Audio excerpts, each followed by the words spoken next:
Assalamualaikum warahmatullahi wabarakatuh. Salam sejahtera buat kita semua. Baiklah, di sini kami akan mempresentasikan hasil tugas sistem pendukung keputusan yang beranggotakan Aisyah Lestari, Fakria, Rina Indriani, dan Triana Hutagalung.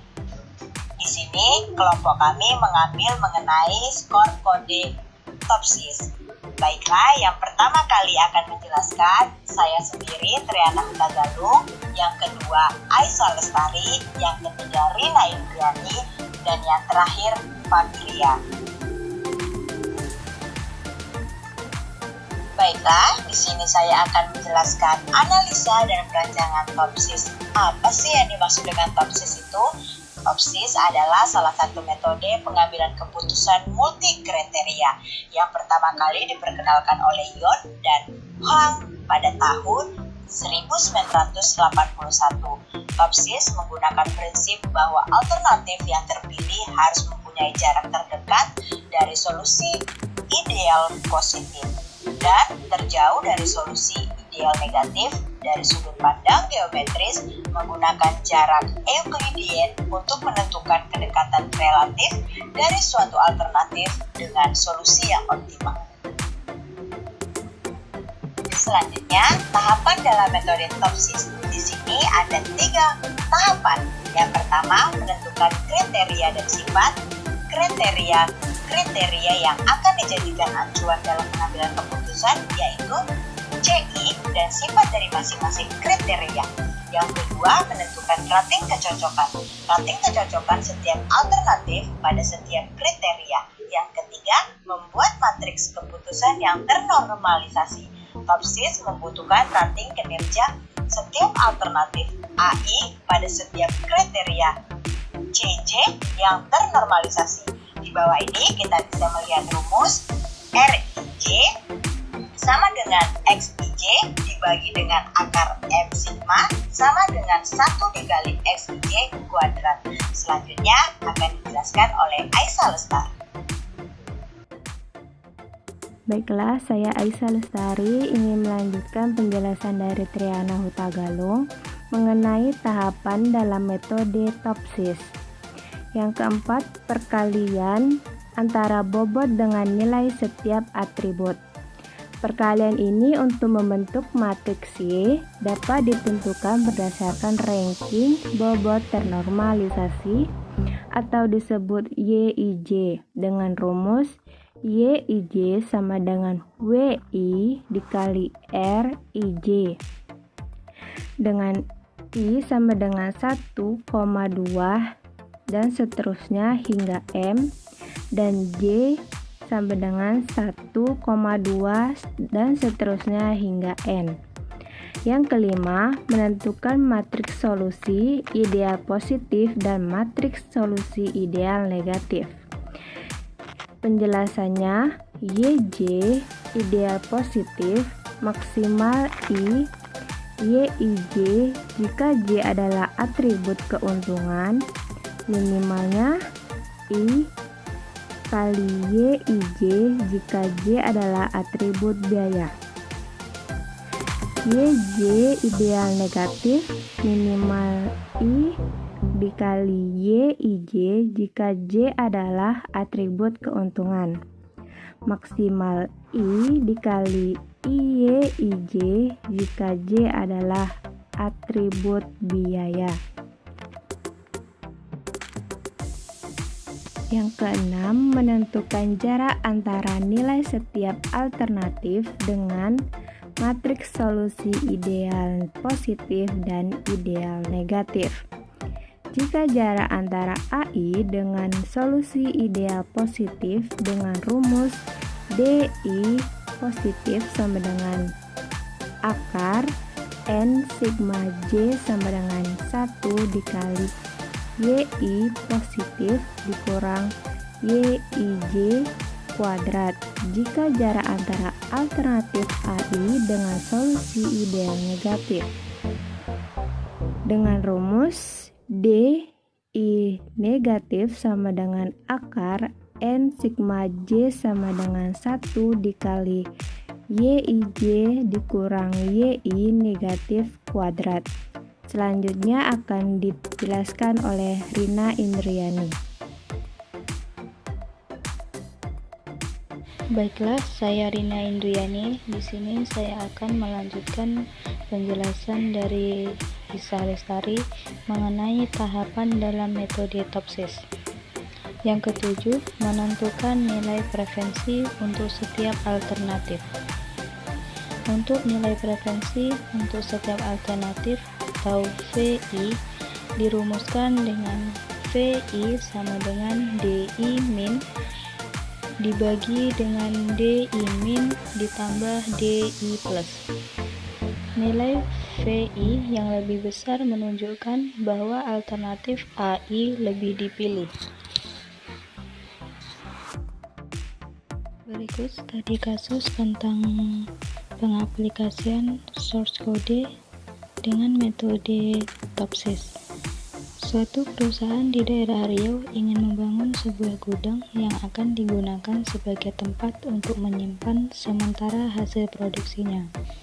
Di sini ada 4 lokasi yang akan menjadi alternatif, yaitu alternatif 1 Bengkalis, alternatif 2 Pekanbaru, alternatif 3 Indragiri Hulu, alternatif 4 Tembilahan. Ada 5 kriteria yang dijadikan acuan dalam pengambilan keputusan, yaitu C1 jarak dengan pasar terdekat, hitungan dalam kilometer. C2 kepadatan penduduk di sekitar lokasi. C3 jarak dari pabrik. C4 jarak dengan gudang yang sudah ada. C5 harga tanah untuk lokasi. Pengambilan keputusan memberikan bobot preferensi untuk setiap kriteria adalah W sama dengan 5, 3, 4, 4, 2. Perkenalkan, nama saya Fakria. Saya akan menyampaikan hasil dari contoh studi kasus tadi. Ini adalah aplikasi TOPSIS. Di sini ada beberapa fitur seperti kriteria, alternatif, nilai matriks, dan hasil TOPSIS. Di fitur kriteria ini, di mana di sini bisa menampilkan data kriteria. Di sini ada beberapa data kriteria yang sudah dimasukkan. Pertama, ada jarak dengan pasar terdekat. Kedua, kepadatan penduduk di sekitar lokasi. Yang ketiga, jarak dari pabrik. Yang keempat, jarak dengan gudang yang sudah ada.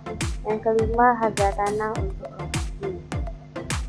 Bobotnya di sini sudah tertera, poin-poinnya juga udah. Pusat kriteria yang di sini kebetulan genetik. Lalu di fitur alternatif ini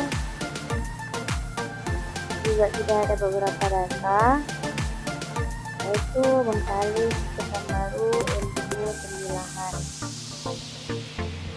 Lalu di nilai matriks ini, di sini kita akan menginputkan nilai matriksnya ya. Di Bengkalis jarak dengan pasar kita bikin 4, kepadatan penduduk di sekitar lokasi 4, jarak dari pabrik 5, jarak dengan gudang yang sudah ada 3, harga tanah untuk lokasi 3. Lalu kita simpan.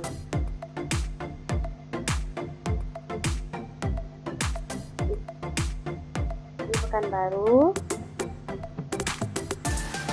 jarak dengan pasar terdekat 3, kepadatan penduduk di sekitar lokasi 3, jarak dari pabrik 4, jarak dengan gudang yang sudah ada 2, harga tanah untuk lokasi 3.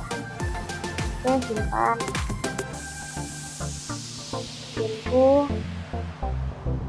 Info di sini jarak dengan pasarnya kita buat 3, kepada penduduk di sekitar lokasi 3, jarak dari pabrik 2, jarak dengan gudang yang sudah ada 2, harga tanahnya 2.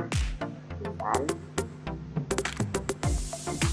Lanjut ke 9, jarak dengan pasar 3, kepadatan penduduk di sekitar lokasi 2, jarak dari pabrik 5, jarak dengan gudang sudah ada 4, harga tanah untuk lokasi 3.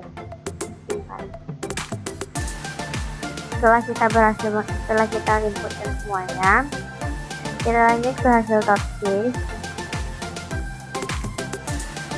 Di sini, di nilai di sini akan muncul hasil inputan yang kita input tadi. Ini nilai matrik termonalisasi. Ini dia hasilnya. Lalu nilai bobot normalisasi. Di sini juga ada hasilnya. Sudah. Matrik ideal positif ataupun negatif. Ini di sini. Ini positif, ini negatif. Jarak solusinya di sini juga udah positif, negatif. Nilai preferensinya. Demikianlah presentasi kelompok kami. Kami berharap teman-teman dapat memahami dan mengerti. Dan kami mengucapkan terima kasih sebesar-besarnya kepada dosen pengampu Bapak Henry Fonda, MKom, yang telah memberikan kami bimbingan sehingga kami bisa menyelesaikan tugas ini, dan juga kepada teman-teman yang sudah melihat dan mendengarkan video ini. Sekali lagi kami mengucapkan terima kasih sebesar-besarnya. Wassalamualaikum warahmatullahi wabarakatuh. Salam sejahtera buat kita semuanya.